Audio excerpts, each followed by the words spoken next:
How did you get involved as a monuments officer? Well, I was recruited by Christopher Norris, who, when I was a student at the Courtauld, he used to come and lecture us on Rubens. And he was a very grand, elegant, posh young man. And then I suppose I didn't see him, but after the war, no, it was at the end of the war, and I was working in the Ministry of Information, and I must have met him at a party. And he said, "What are you doing?" And then he suggested I might join the Monuments and Fine Arts, and I was bored at that point by my work in the ministry and the publications, and agreed, and so I went. But I was very ignorant, and I was appointed something called Civilian Officer Grade 2, which turned out to be equivalent to an army major. And when I first went to join the office rear headquarters, Sergeant Major Ellis said, "Good afternoon, ma'am. And now I'll show you, this is the Sergeant so-and-so, and this is Miss Dignam, the interpreter.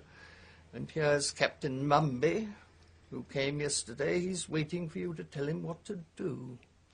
And I didn't know what to do, of course. He was there, turned out to be charming, and he was waiting for demob anyway. In your diary, a number of what have to be just extraordinarily unique circumstances, in particular relative to things we consider so fragile with these works of art.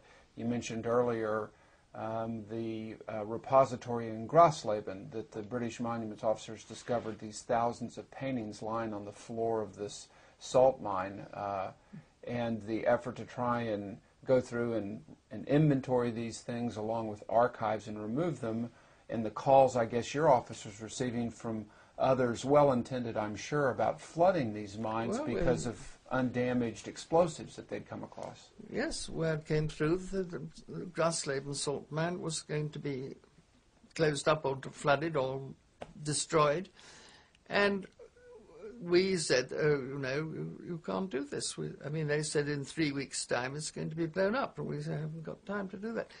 This all had to go back to the regions to cope with the practical effects of that, but in fact we had to sort of weigh in on the military. There was always a little bit of tension between the military operations, which of course was the very beginning of from your book one reads that the beginning of the monuments operations in Italy and so forth, there was always a lot of tension between the needs of the military and the requirements of the monuments officers, especially in the invasion of France, wasn't it? Very clearly. It's a very difficult situation, Yes. and they didn't have much power, the monuments people, did they?